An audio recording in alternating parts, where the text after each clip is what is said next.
Good morning. Hey,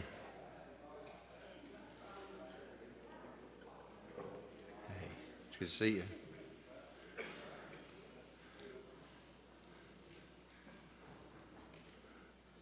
Well, I want to start off this morning with a little joke. Y'all might have heard this already, but the young man in a convertible sports car pulls into a little rural town, and he's racing around, and he's obviously lost, and he pulls up in front of this house, and an old man sitting on the front porch. He says, "Hey, old man, have you lived here all your life?"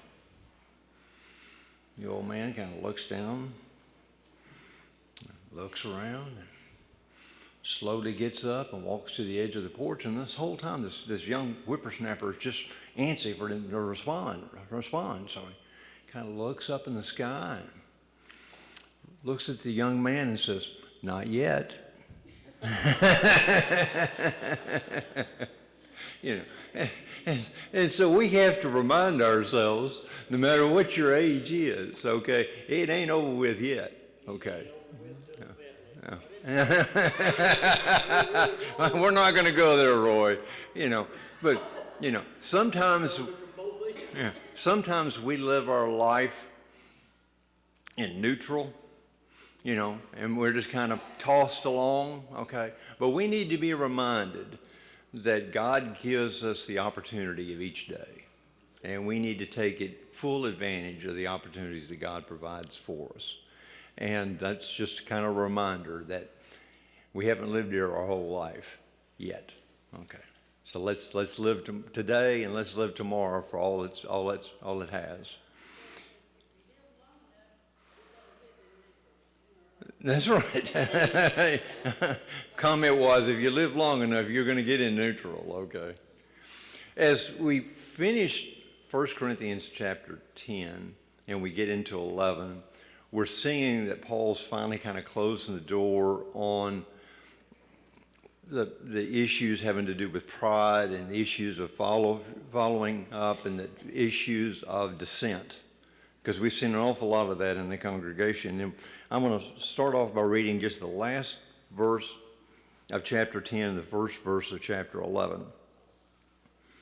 "Even as I try to please everyone in every way, for I'm not seeking my own good, but the good of many, so that they may be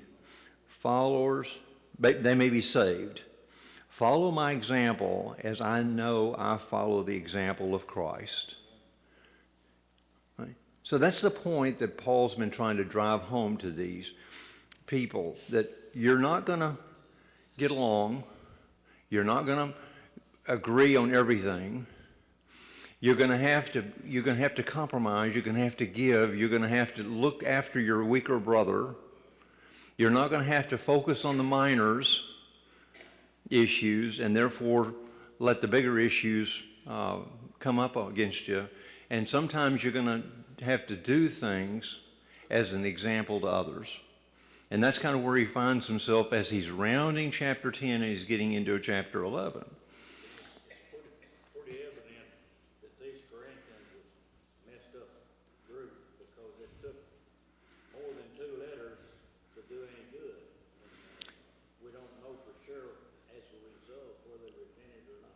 Well, and we're finding the Corinthians are a unique group of guys.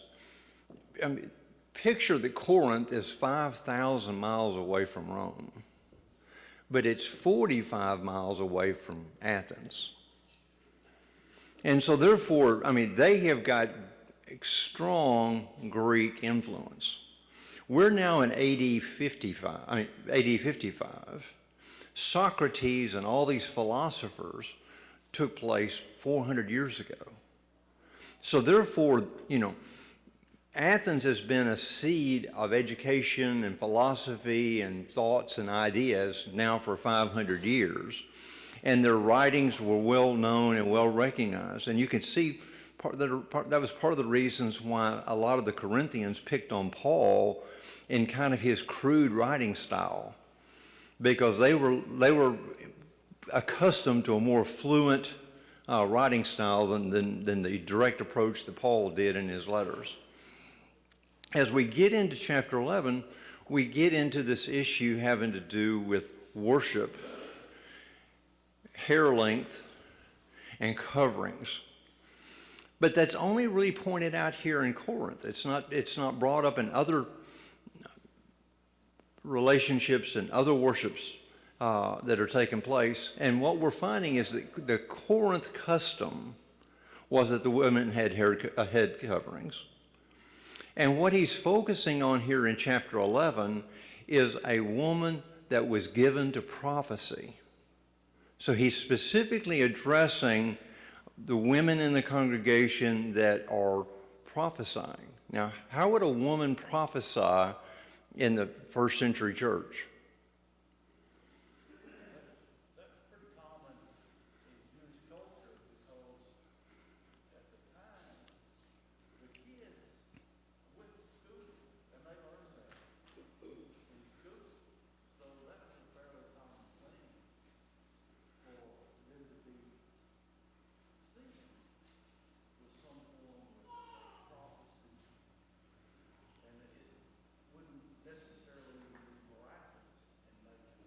All right, not miraculous in nature.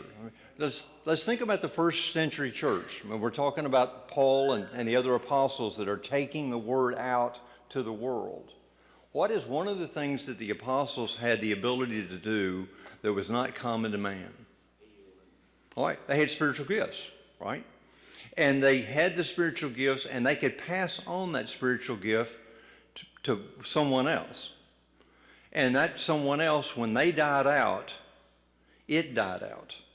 And that's the reason the scriptures are very pronounced that when the word's given, don't add to or take away from. But at this point in time, the word's not fully given, right? The word is being written. The word is being expounded. The word is being pronounced. So therefore, for them to establish their authority when they would come into a place, they would have some spiritual gifts, and they could, upon their selection, pass those spiritual gifts along. And so my feeling here, and I won't debate here, is that what he's addressing here with women prophesying is he knows who he's given the spiritual gift to, right? Because he's the only one of the speakers that have gone through there, because Apollos didn't have the spiritual gifts, okay? He had the spiritual gifts. And he's given it to a woman, and that woman's prophesying in the congregation or in the assembly. And so therefore he's addressing the person that had the gift in regards to what she's doing. Sometimes he called people out by name. In this particular situation, he didn't. And then we get into the question having to do with hair length and non-hair length. What's the thoughts there? He's debating. You see, some people had problems with hair and hair length. Not all of them did. Okay, but what's he addressing when he's saying don't have long hair or women are known by their hair? Well, we got to understand setting on as far as head of the church, head of the family, and all of that. We're not trying to tell a woman she can't talk, can't have thoughts and all that. Mm-hmm. But when the tail starts wagging a dog, that's where the problem was coming in here. We had some that were so vocal and disrupted that he had to go back and say, now wait a minute, if you shave your head, I've got the brand.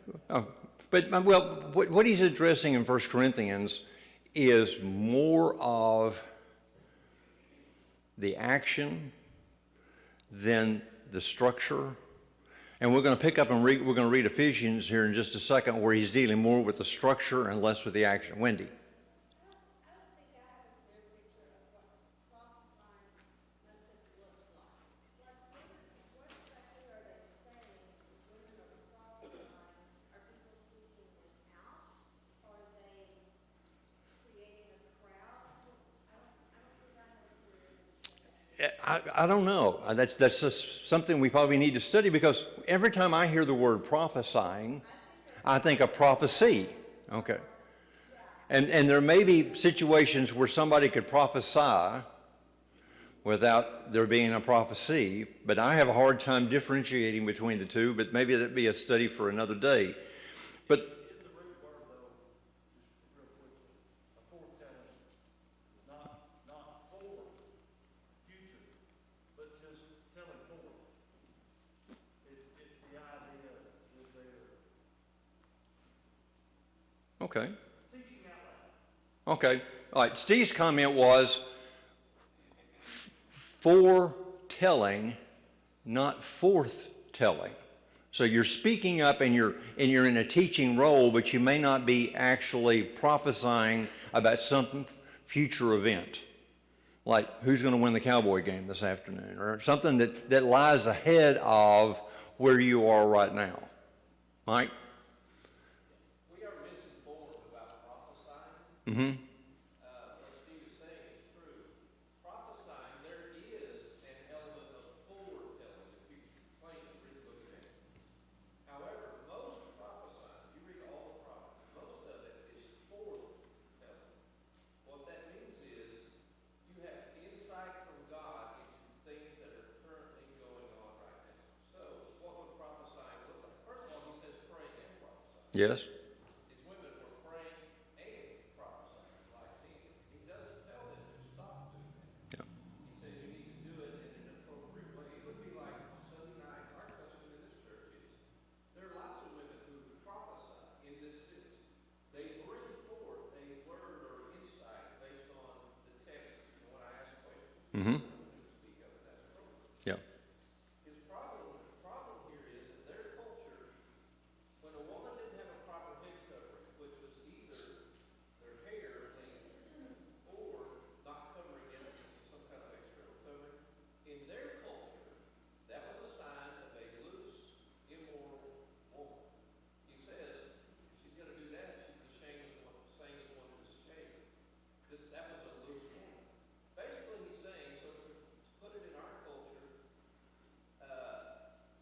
we have things that are acceptable in our society and things that are not acceptable. It's not necessarily right or wrong. It's just not a good idea. It will cause disruption. Mm-hmm. Anything that would bring undue attention to yourself rather than to Christ and would cause a big hubbub, you should not do it. That's right. That's kind of in a nutshell. Because we lose context of why are we here today? We're here to worship God. And he wants us to worship him in decency and in order. He wants it to be sovereign. And he wants us to have the right attitude. He wants us to be able to shut out the thoughts and cares of this world and to focus upon him. I've asked someone if you would read Ephesians Chapter 5, and this will be verses 21 through 33. So this is a long passage. Submit to one another out of reverence for Christ. Wives, submit yourselves to your own husbands as you do to the Lord. For the husband is the head of the wife, as Christ was the head of the church, his body of which he is the Savior. Now as the church submits to Christ, so also wives should submit to their husbands in everything. Husbands, love your wives, just as Christ loved the church and gave himself up for her to make her holy, cleansing her by the washing with water through the word, and to present her to himself as a radiant church, without stain or wrinkle or any other bodies. He who loves his wife loves himself.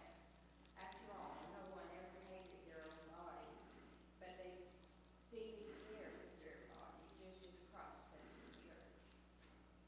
For we are members of his body. For this reason, a man will leave his father and mother and be united to his wife, and the two will become one flesh. This is a profound mystery, that I am talking about Christ in the church. However, each one of you also must love his wife as he loves himself, and the wife must respect her husband. Same writer, different congregation, different situation, but it breaks out what he's also saying here in 1 Corinthians in regards to the relationship of God to us, the church, as to man and as to woman and their relationship with each other. I thought it was interesting in verse 33, however, each of you must love his wife as he loves himself, and the wife must respect her husband. Isn't that funny? Why is he asking the guy to love his wife but not asking the wife to love her husband? Well, we could choke to death on that one if we get into it. I mean, does God know us better than we know ourselves? Okay. You know, women are more loving, more accepting. Okay. You know, and so therefore, and need less encouragement to love. Okay. While men maybe don't show their love and affection and their admiration toward their wives. And so therefore they need encouragement to be able to do that. You think that could be a point that he's trying to drive home here? Okay. That love is going to come more natural to the woman and less natural to the man, so therefore he needs a little bit more encouragement, a little bit more focus. Let's look at 1 Corinthians chapter 11, and we'll pick up in verse 11. In the Lord, however, woman is not independent of man, nor is man independent of woman. For as a woman came from man, also man is born of woman, but everything comes from God. That's the central purpose here, is that everything comes from God. And we saw over here in Ephesians and his relationship of Jesus to God, okay? You know, that Jesus was willing to submit himself to come to the earth. You know, and right before the night of the crucifixion, you know, he was trying to beg off, right? You know, if it be your will, let this cup pass from me. But he knew good and well that that wasn't God's will, and that without the shedding of blood, and it was his blood, there wasn't going to be any remission of sin. And consequently, he was willing to submit to what was getting ready to take place those next few hours and the next day that would lead to his death on the cross. All right. Now, the first century church here in Corinth did what we do. Our motto at Landmark is, we meet, we eat, right? You know, they did the same thing, okay? They had potluck.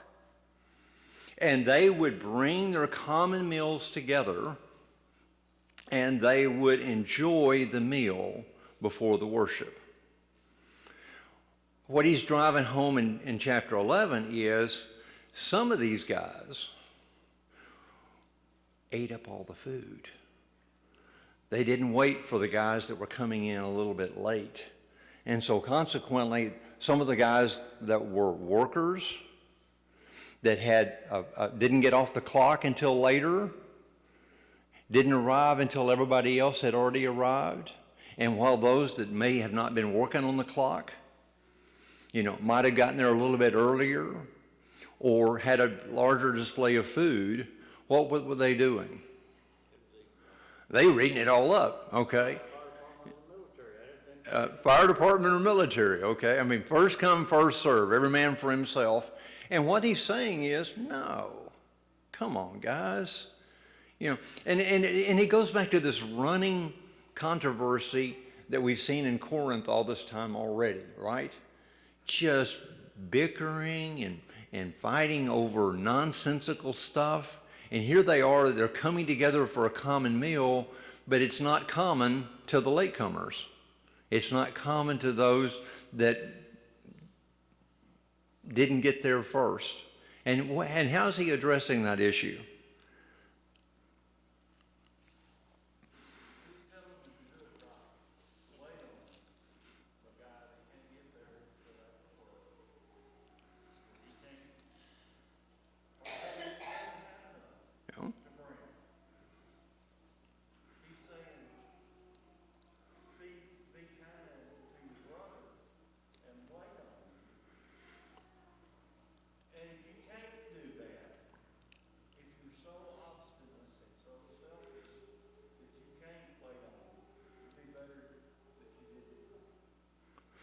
I mean, the guys are saying, hey, I brought the food, and I got here early, so therefore I'm justified.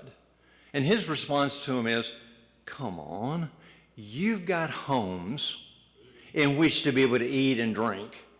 The whole purpose behind coming here isn't used to be Ponchos was $1.99, okay? And I don't care if it says all you can eat, even if it's all you can eat for a quarter. I feel like I'm compelled to do what? Follow the instructions. It says all you can eat, so therefore you're going to do all you can eat. And what he's saying here, that's gluttony, okay? If you are so hungry that you can't wait on these other guys to arrive, then eat a snack at home. You got a home to be able to eat out of. The whole purpose behind coming here with your potluck is not to eat. It's to what? They was taking their focus off of what they're supposed to be done there. That's right. It's supposed to be worshiping. As we here do the same thing, if you're gonna come in and stuff yourself, why do you think they said all you can eat? And they don't have any to-go boxes. That's right. That's right. It was before refrigeration and to-go boxes, okay? But we find ourselves the same way.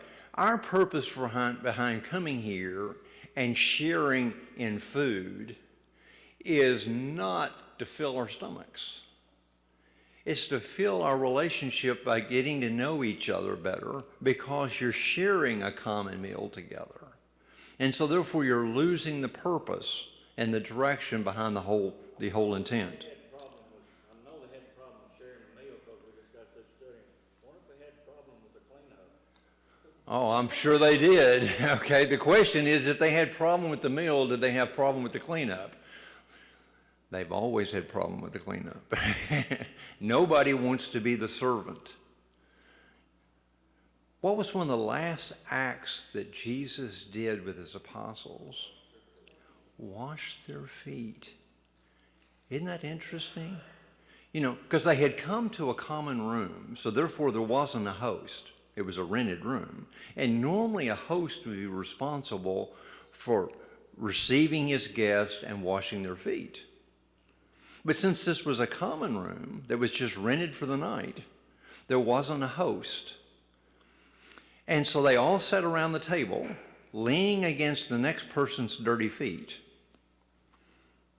Except Jesus and John. Because he was at Jesus' side. Okay. But so how long do you think the apostles thought about, I wonder who's going to get up and wash feet? Because it should have been done first, right? And it should have been done by the host. And so they let this thing carry on into the meal. And nobody does it. Until Jesus has given everybody a full opportunity to do it, right? He didn't rush the issue and do it first. He waited to see if any of the other apostles would take up the responsibility of washing feet on their own. And then he got up. And he was the master of ceremonies. He was the head guy. And he walks over there and he picks up the bowl and he pours the water in it and he grabs the towel. And everybody knew what was coming down, right? There was a sense of embarrassment there. All right. Did Jesus know at that time that Judas was going to betray him? Yes. Did he skip Judas? No. He didn't skip Judas. He washed Judas's feet too. That's where it throws heat coals on their head. Well, you know, it shows that Jesus came here not only to die on the cross for our sins and to shed his blood for us, but to live as an example for us. What bigger example can you have that you're getting ready to wash the feet of the person that you know that has already betrayed you? Okay, he's already sold out. Good. I think verse 20 is a fascinating verse in this context. A couple of things. You said they did just what we do. They did, but they did it differently. Apparently their meal was somehow intertwined with what was called love feast. Jude verse 12 mentions they had love feast. Yeah. What that means is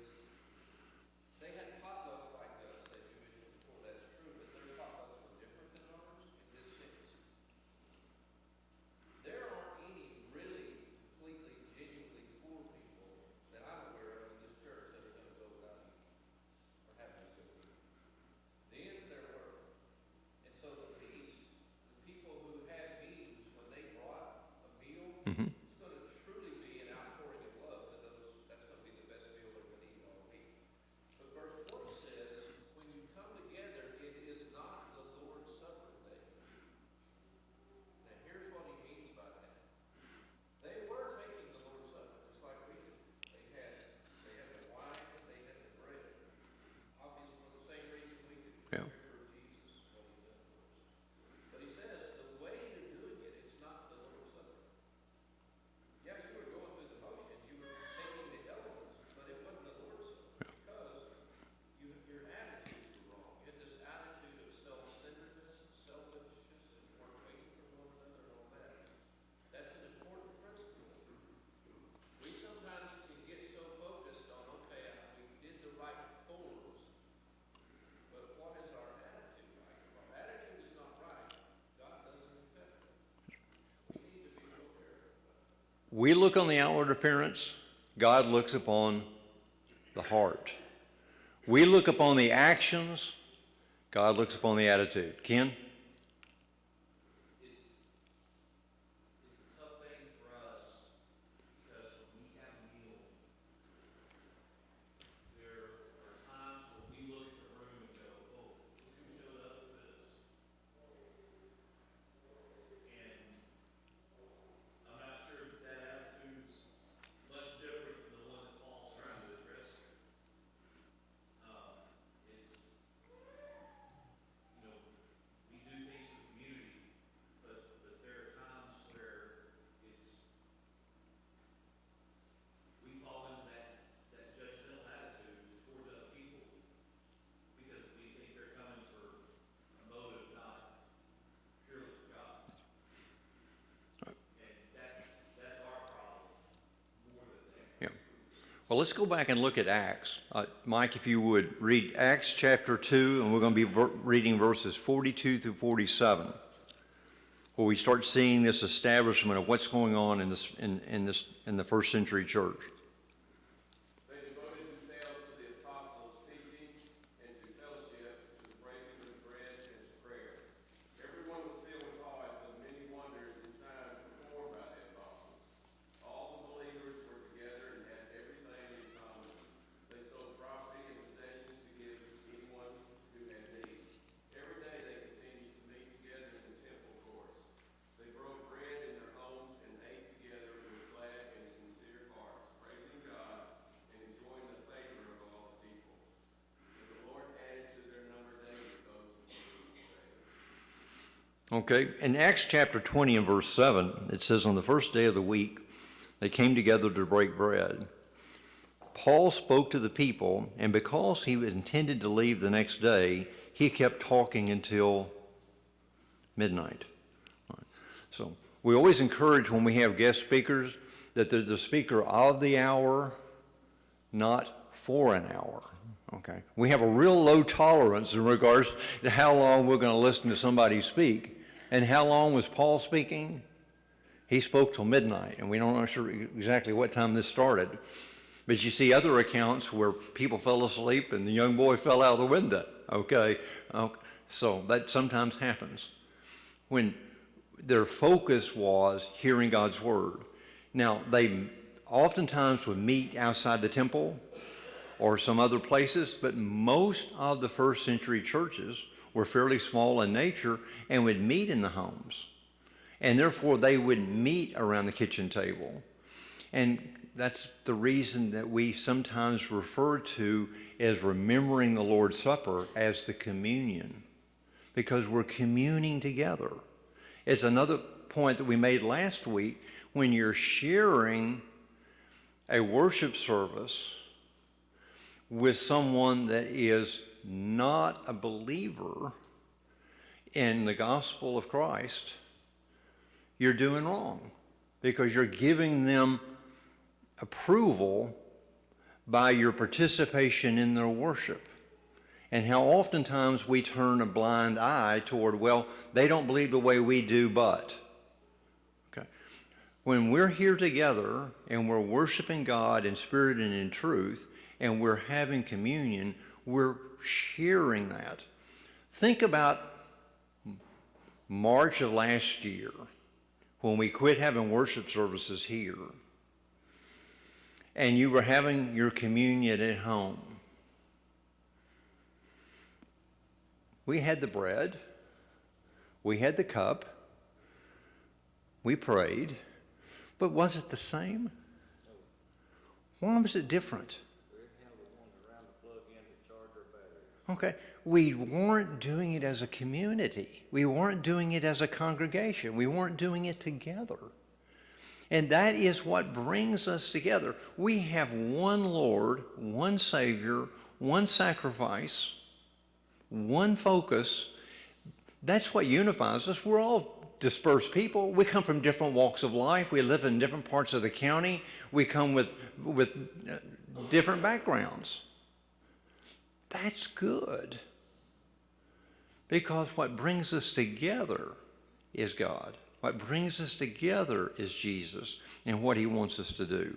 Let's look at 1 Corinthians chapter 11, and someone is going to read 23 through 26.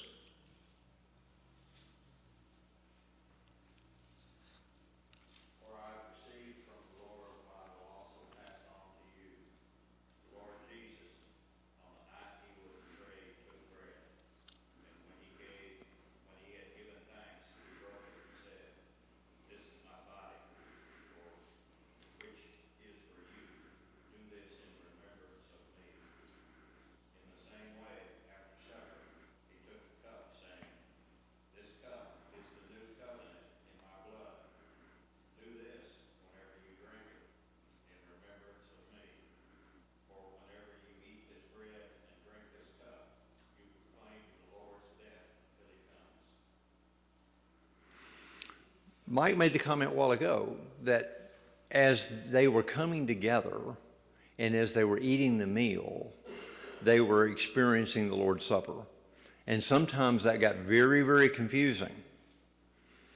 And so we hear this scripture read a lot, and it can't be read too much as we come before the Lord's table on exactly what we're doing here and exactly why we're doing it. And that's where he's laying it out. Why are we here? Broken body.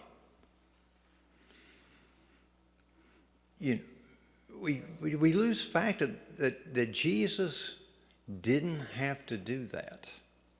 He could have called down legions of angels to at any time and take control of the situation.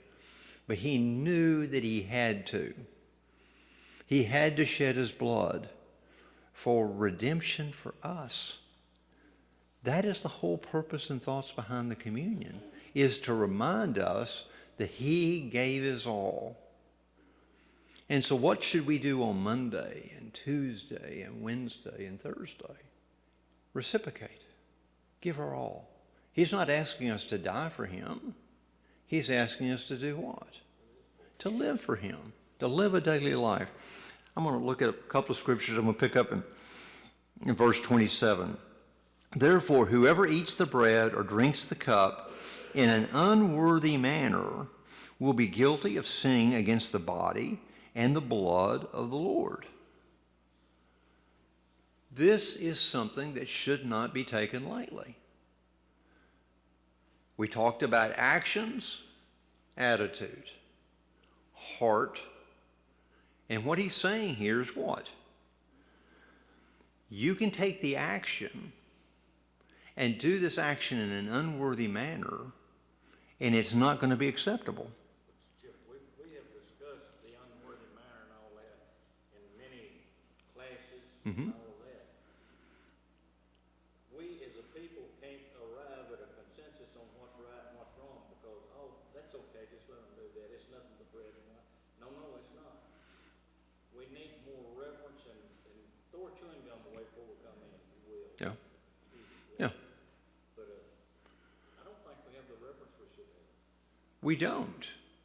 We don't understand, even today, and this is a great group of people in this room that are God-fearing and respectful, but we don't have a healthy fear of God, and therefore we don't have the type of respect for him. Right? And sometimes through the Old Testament, God had to remind them that they needed to fear him. We hope that God doesn't have to remind us we need to fear him. Okay. You know, Oh, I'm sorry, Mike. Great message translates that. It says, anyone that eats the bread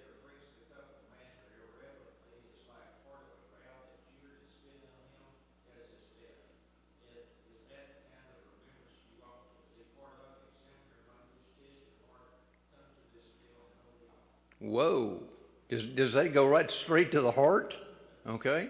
I mean, is that the height of disrespect? What he's saying is, what was the version? Message. Okay. Reading out of the Message says that the irreverence is as though you were sitting at the base of the cross. Okay. And that you were egging him on.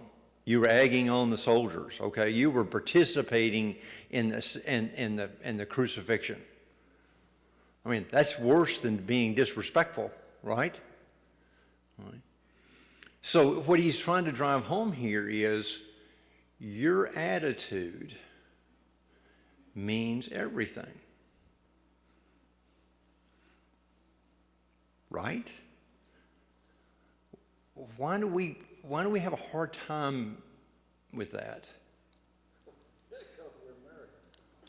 Because we believe, despite anything that God says, and even though we know that God is going to do what God says he's going to do, when it comes to me, he's going to cut me some slack. It's either consistent or he's inconsistent. And one thing we know about God is he's very, very consistent. Charlie? This is pretty black and white. We have levels of grayness, I think, and that's what enters into our mind. We don't see ourselves as not being focused as being that. Yeah. What the Scripture's saying, we see ourselves as that we had a bad day or whatever, but it's okay.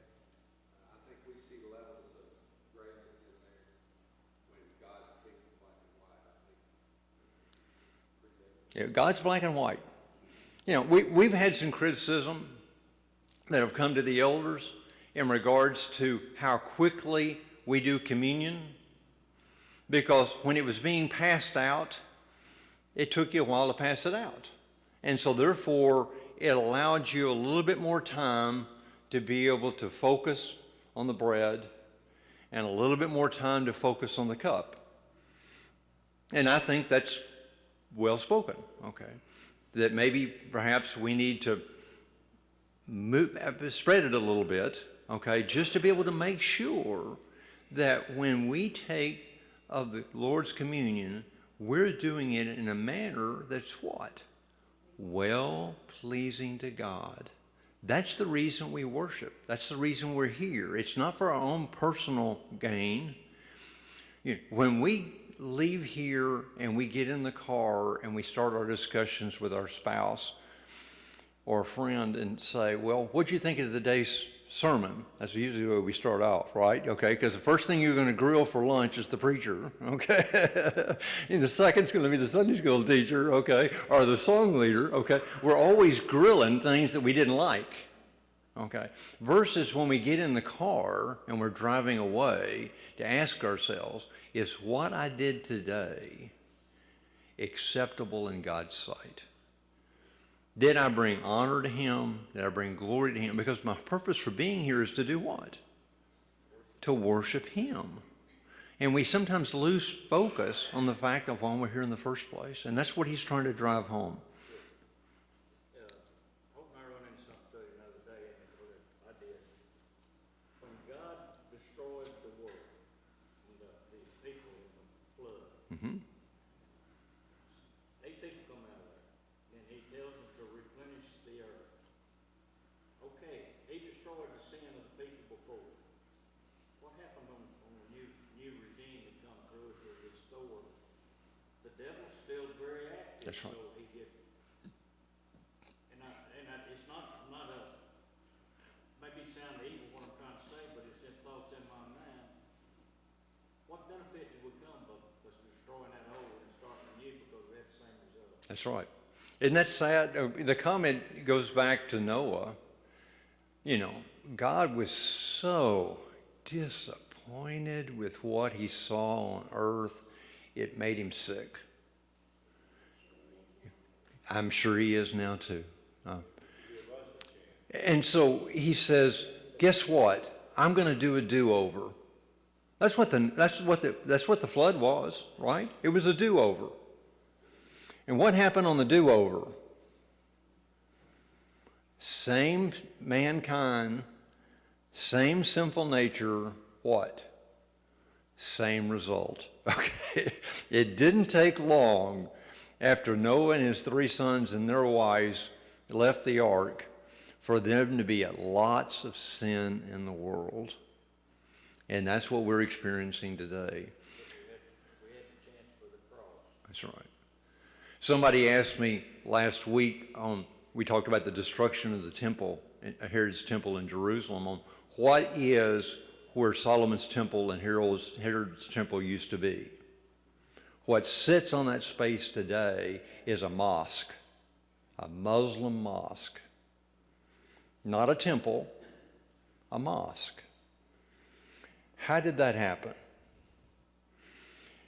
Abraham wouldn't wait on the Lord for the Lord to fulfill his promise that he would give him a son. So he was going to give the Lord help, right?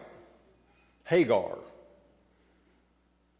his wife's handmaiden, and he has a son by Hagar. And Hagar's son populates the Muslim world today, because they all say, y'all came from Abraham? We came from Abraham. Okay. So it all goes back to where God has a plan for us, and if we'll just follow the plan, if we'll just be patient and wait on him, we'll get the desired results. It's when we get impatient and we want to do it ourselves that we always do what? Get in trouble. We get it wrong. All right. I hope y'all have a pleasant Thanksgiving. If you're traveling this week, be careful, and we've got an awful lot to be thankful for. If anybody in the world does, we sure do. Thank you.